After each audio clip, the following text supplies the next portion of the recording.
Assalamualaikum warahmatullahi wabarakatuh. Selamat pagi anak-anak. Pagi, Eh, Bu. Kabar Pagi, kalian Bu. hari ini bagaimana? Baik, Bu. Baik. Alhamdulillah. Hari ini kita masih diberi kesempatan untuk melakukan pembelajaran. Jadi, hari ini Ibu Loli akan ditemani Ibu Dea untuk memulai pembelajaran pada pagi ini. Baik, anak-anak, sebelum kita memulai pembelajaran pada pagi hari ini, alangkah lebih baik kita berdoa terlebih dahulu ya. Ibu meminta Mbak Nailal untuk memimpin doa kali ini ya. Baik, baik teman-teman. Mari kita berdoa sesuai kepercayaan masing-masing agar pelajaran kali ini berjalan dengan lancar. Doa mulai. Doa selesai. Terima kasih Mbak Baik, Nailal. Hari ini kalian udah tahu belum kita mau membahas tentang materi apa? Sepertinya belum tahu ya. Jadi hari ini Ibu akan menemani Bu Lolita untuk membahas materi mengenai interaksi sosial. Mengapa kita mempelajari materi tersebut? Tujuan kita mempelajari materi itu karena pada dasarnya kita sebagai manusia yang merupakan makhluk sosial akan membutuhkan pertolongan atau bantuan dari orang lain dikala kita mengalami kesulitan sewaktu-waktu. Selain itu juga, setiap individu memiliki kapabilitas, kemampuan, maupun keterampilan di bidangnya masing-masing, yang tentunya berbeda-beda, sehingga melalui adanya interaksi sosial, kita bisa membangun hubungan atau relasi dengan individu lain yang lebih luas untuk saling melengkapi antar individu. baik anak-anak. Setelah Ibu Dea menjelaskan materi pada pagi hari ini, Ibu akan eh, mengabsen kalian terlebih dahulu. Yang pertama, Via. Hadir, Bu. Yang kedua, Mutia. Hadir, Bu. Alfi. Hadir, Bu. Irfana. Hadir, Bu. Inan. Nailal. Hadir, Bu. Raisa. Hadir, Bu. Risa. Hadir, Bu. Anggi. Hadir, Bu. Vira. Hadir, Bu. Baik, ternyata masuk semua ya. Oke, mari kita memulai pembelajaran pada pagi hari ini karena masa depan adalah milik mereka yang menyiapkannya pada hari ini.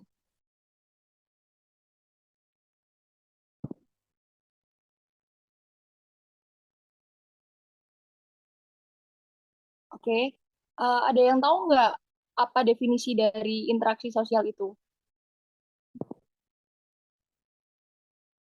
Ada yang bantu Interaksi jawab? sosial itu timbal balik antar manusia, Bu. Baik, bagus sekali. Ada lagi? Tindakan komunikasi antara dua orang atau lebih, Bu. Benar.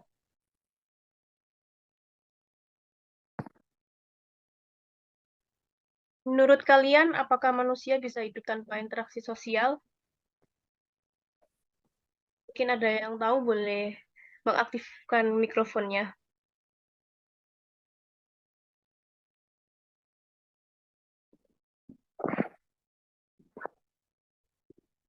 Ada yang bisa bantu menjawab?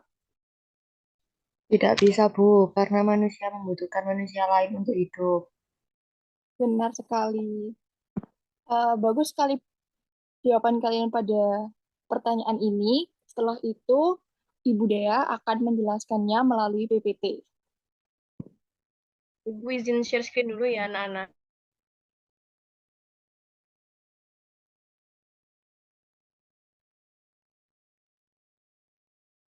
Apakah share screen materi PowerPoint Ibu sudah terlihat di kalian? Sudah, Bu. Baik, eh, ada yang tahu kenapa next, Bu Dea?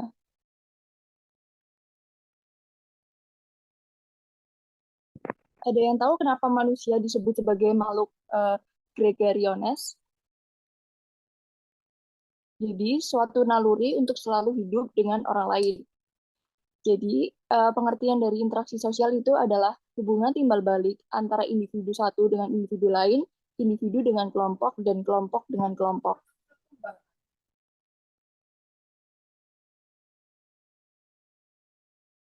Kemudian terdapat beberapa ciri-ciri interaksi sosial. Yang pertama, jumlah pelaku lebih dari satu. Jadi maksud di sini adalah karena di dalam interaksi sosial tentunya akan melibatkan dua orang atau lebih, baik itu antar individu dengan individu, individu dengan kelompok, maupun kelompok dengan kelompok. Karena mustahil apabila kita berdialog dengan diri kita sendiri, maka harus terdapat pihak yang memberikan pernyataan atau statement, kemudian ada pihak yang menerima, lalu merespon dan menanggapinya. Kemudian adanya tujuan yang ingin dicapai. Karena setiap tindakan manusia kan tentunya memiliki latar belakang atau penyebab di baliknya. Sehingga sama halnya dengan interaksi sosial, ketika seseorang berkeinginan untuk mencapai tujuan tertentu atau berharap untuk mendapatkan suatu hal sesuai ekspektasinya, misalnya di pasar nih, terjadi interaksi antara penjual dengan pembeli. Pembeli mempunyai tujuan untuk memperoleh suatu barang yang ia butuhkan dalam berinteraksi dengan penjual. Kemudian komunikasi. Melalui komunikasi, antar individu dapat mengerti atau memahami apa yang ingin disampaikan oleh lawan bicara kita. Akan tetapi, komunikasi juga bisa dilakukan secara verbal dan non-verbal. Verbal yang pertama verbal. Verbal seperti kita menjabarkan suatu hal berupa kalimat atau rangkaian kata, bertemu langsung dan tatap muka. Sedangkan nonverbal melalui simbol-simbol atau bahasa tubuh yang diperlihatkan kepada individu lain bertujuan supaya mampu mengerti arti dari apa yang ingin mereka sampaikan, seperti menggugurkan kepala, menyapa, dan menggelengkan kepala, tanda mereka kurang setuju atau tidak memahami. Kemudian yang terakhir, adanya simbol-simbol tertentu dalam komunikasi.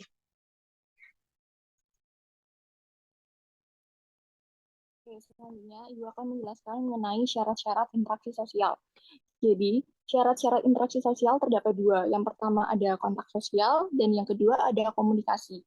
Jadi, kontak sosial itu apa sih, Bu? Jadi, kontak sosial itu terjadi apabila terdapat respon antara individu satu dengan individu lain.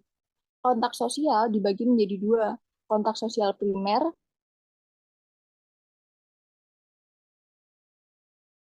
Kontak sosial itu yang terjadi secara langsung, contohnya bertatap muka, bersalaman, dan bertukar senyum. Dan yang kedua, kontak sosial sekunder. Kontak sosial yang tidak terjadi secara langsung, seperti hari ini Ibu menjelaskan melalui Zoom. Yang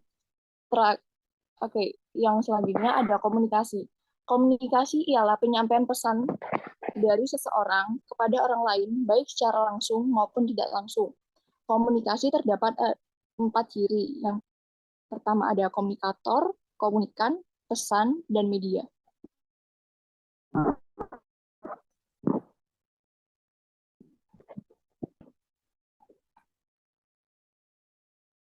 Selanjutnya, Ibu Dea.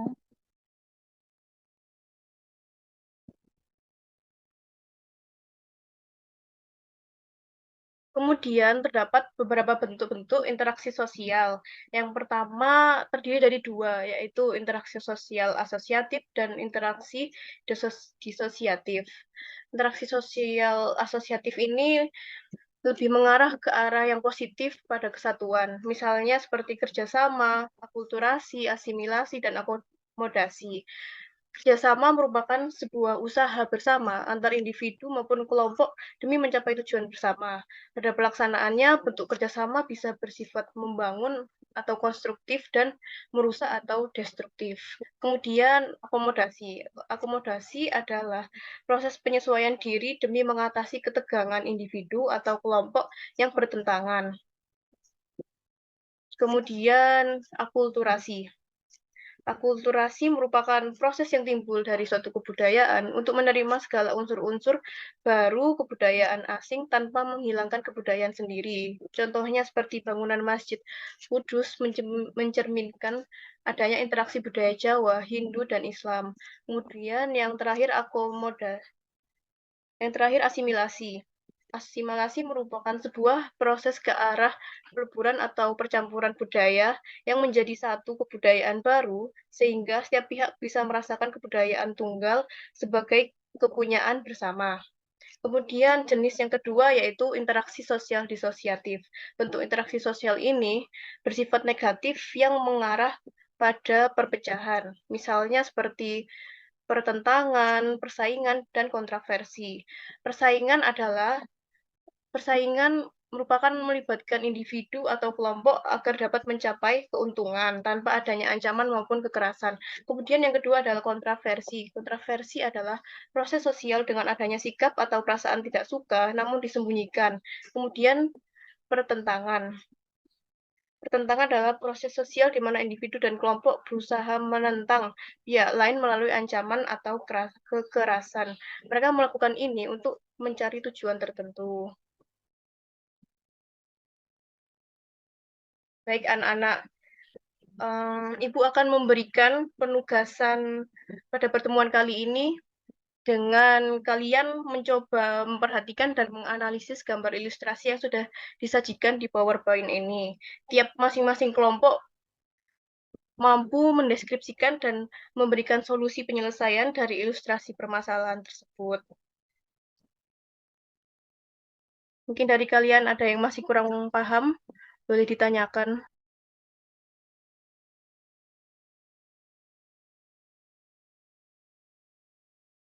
Baik, anak-anak. Ada pertanyaan? Oke, ada pertanyaan dari Kinan. Izin bertanya, Bu, bagaimana cara interaksi sosial dapat terpenuhi walaupun kedua belah pihak tidak bertemu? Ada yang bantu Ibu menjawab? Mungkin Ibu Dea bisa menjelaskan.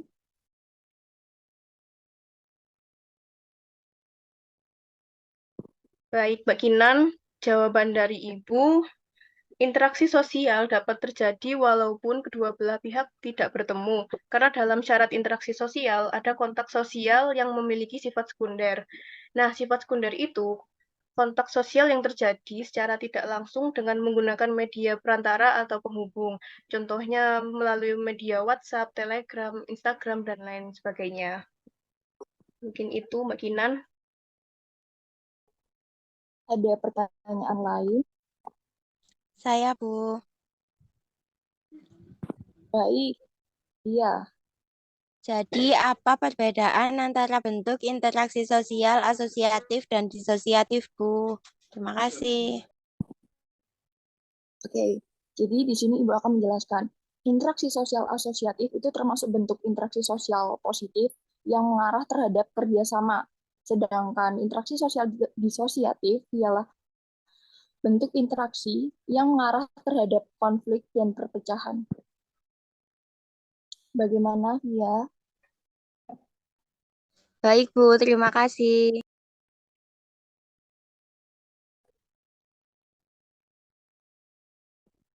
Mungkin ada pertanyaan terakhir sebelum kita memulai presentasi tugas kelompok. Saya, Bu. Apa yang terjadi jika seorang individu tidak mampu berinteraksi dengan baik? Terima kasih Mbak Alfi atas pertanyaannya. Jadi jawaban Ibu, jika seseorang tidak mampu untuk berinteraksi dengan baik, maka individu tersebut akan cenderung menjadi individualis dan egois, sehingga kepekaan dan kepedulian pada lingkungan akan berkurang.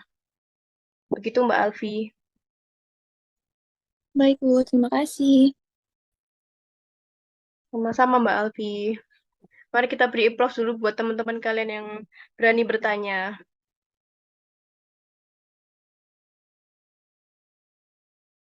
Pertanyaannya bagus-bagus sekali ya. Jadi di sini Ibu akan memulai presentasi, mungkin dari perwakilan kelompok ada yang mau menjawab Saya, Bu. dari gambar yang Ibu sajikan. Baik, Via sangat aktif. Coba dijelaskan, Via. Baik, saya dari kelompok 2, Bu. Dari gambar yang kedua, yaitu merupakan gambar perilaku konsumtif masyarakat akibat dari virus shopping dan diskon besar-besaran, sehingga mereka menjadi mudah tergoda untuk membeli apa saja, padahal tidak terlalu membutuhkan barang tersebut, bahkan jarang dipakai. Lalu solusi penyelesaiannya yaitu berupaya untuk meminimalisir dan mengontrol perilaku diri sendiri agar tidak mudah menghabiskan uang secara berlebihan hanya untuk barang yang kurang berguna dengan menabung atau menyisihkan uang sebagai bekal dalam memenuhi kebutuhan hidup sehari-hari hingga masa depan. Baik, terima kasih. Terima kasih Tiap. Jawaban yang sangat bagus sekali. Selanjutnya dari kelompok 1 ada yang mau menjawab atau Ibu tunjuk? Mungkin Mbak Nailal bisa bantu menjawab dari kelompok 1.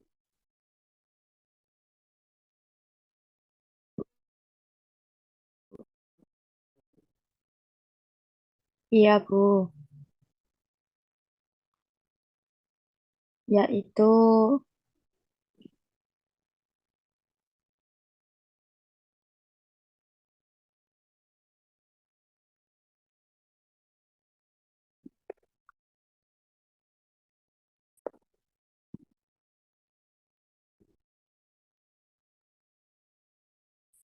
Mbak Nailal. yaitu memulai perubahan dari diri sendiri dengan menanamkan prinsip dalam pikiran masing-masing bahwa kita harus memperlakukan orang lain sebagaimana kita ingin diperlakukan. Selain itu juga harus lebih fokus pada dunia nyata maupun orang yang ada di sekitar, karena pada akhirnya kita juga akan membutuhkan pertolongan dari individu lain. Bagus sekali Mbak Nailal untuk jawaban yang telah diberikan. Oke, setelah itu mungkin waktunya sudah hampir habis.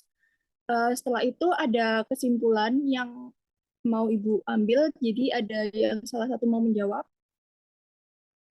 kesimpulan dari pembelajaran pada kali ini. Kira bisa menjawab kesimpulan pada pembelajaran interaksi sosial pada pagi hari ini.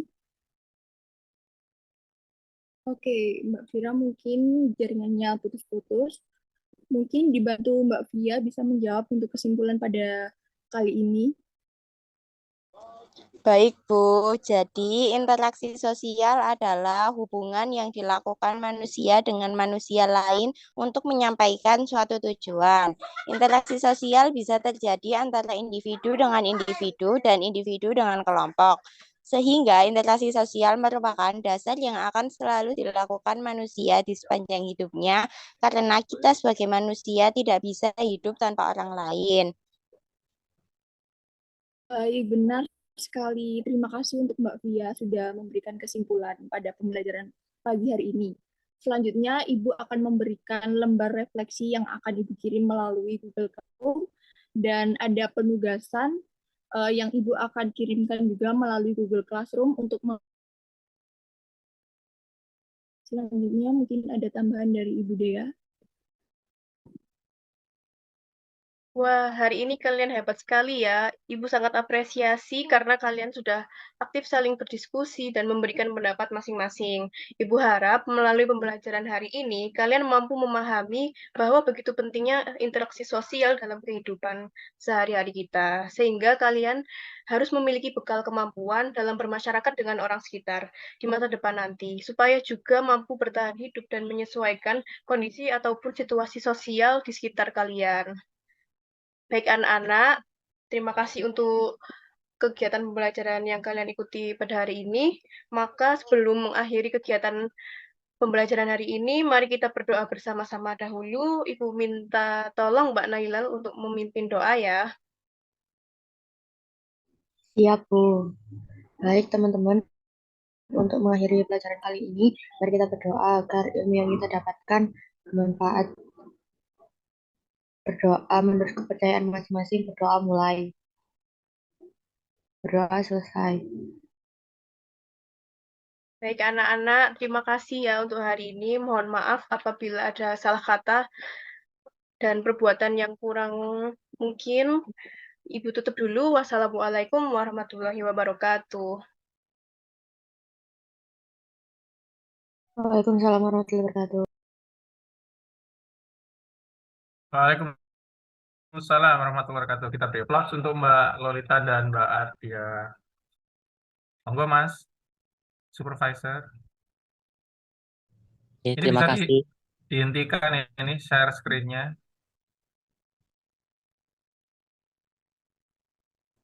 Terima kasih Pak Hendri dan teman-teman izin Share screen. menyampaikan Nah, supervisor penilaian kelompok ini.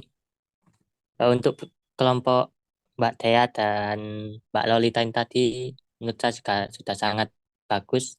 Dalam pembelajaran sudah memberikan salam, lalu doa, dan juga sudah menunjukkan tujuan pembelajaran serta manfaat mempelajari materi dan di awal tadi. Lalu untuk TP tadi, kalau menurut saya lebih baik disampaikan sebelum pertanyaan pemantik. Jadi sebelum sebelum mengabsen. Jadi gitu. Lalu untuk tambahan, untuk masukan juga guru lebih memberikan penguatan kepada siswa terkait dengan materi, kesimpulan maupun jawaban yang dituturkan oleh siswa. Terus tentang pengecekan kondisi siswa seperti kerapian, lalu menyuruh siswa untuk on-cam juga menurut saya lebih baik dilakukan agar tahu kondisi siswanya bagaimana, apakah masih di tempat atau tidak. Dan tadi juga di akhir guru sudah cukup baik dengan memberikan apresiasi pada siswa yang aktif, lalu memberikan penguatan terhadap kesimpulan dan materi tentang interaksi sosial, lalu juga memberikan refleksi. Mungkin seperti itu aja Pak Indri dan teman-teman. Kurang lebihnya mohon maaf. Wassalamualaikum warahmatullahi wabarakatuh. Assalamualaikum warahmatullahi wabarakatuh. Terima kasih Mas Supervisor. Untuk Mbak Ardia dan Mbak Lolita, tadi lupa ngabsen ya? Setelah doa langsung ada bingung tadi antara Mbak Lolita sama Mbak Ardia ini bagiannya siapa gitu ya. Nah, di awal tadi ya. Kemudian terus ada tujuan itu yang menyampaikan tujuan, terus tiba-tiba ngabsen. Gimana tadi Mbak? Lupa tak Mbak ngabsennya tadi? Bapak setelah Di kegiatan inti, alangkah baiknya tadi supaya nggak kelihatan teacher oriented gitu ya. Jadi mungkin bu gurunya bisa menyuruh kelompok satu menyampaikan interaksi sosial, kemudian kelompok dua menyampaikan ya kan karena gurunya kan punya wewenang gitu ya mengelola kelas ya sehingga akan terbentuk pengelolaan kelas itu. Tapi ketika hanya gurunya yang menyampaikan materi sepertinya teacher oriented kan gitu. Ya dihindari seperti itu ya nanti kalau ketika PLB suruh siswanya saja yang menjelaskan gitu ya. Nah, tinggal nanti gurunya memberikan penguatan atau mungkin mengkonfirmasi siapa yang masih belum paham dengan penjelasan teman-temanmu saat kelompok presentasi gitu ya. Nah, itu mungkin terus kemudian selain penguatan itu tadi apresiasi juga sudah baik gitu ya. Kemudian di kegiatan penutup tadi siswa sudah menyimpulkan, tapi lagi-lagi gurunya lupa untuk memberikan penguatan dari kesimpulan itu gitu ya. Oh, yang disampaikan oleh Mbak siapa tadi yang kesimpulan tadi itu masih hanya definisi interaksi sosial. Nah, padahal ada bentuk-bentuk interaksi, ada dampak interaksi dan sebagainya. Nah, itu bisa diberikan penguatan gitu ya setelah siswa memberikan kesimpulan. Ya, kalau apresiasi tadi sudah bagus ya, gitu ya. Kira-kira itu Mbak Ardia dan Mbak Lolita tadi manajemen waktunya Mas Faizun lupa mengingatkan tadi ya, sehingga agak molor sedikit. Ya, terima kasih. Terima kasih Pak Hendrik. Terima kasih teman-teman 2021. Saya mohon izin lah. Assalamualaikum. Waalaikumsalam warahmatullahi wabarakatuh.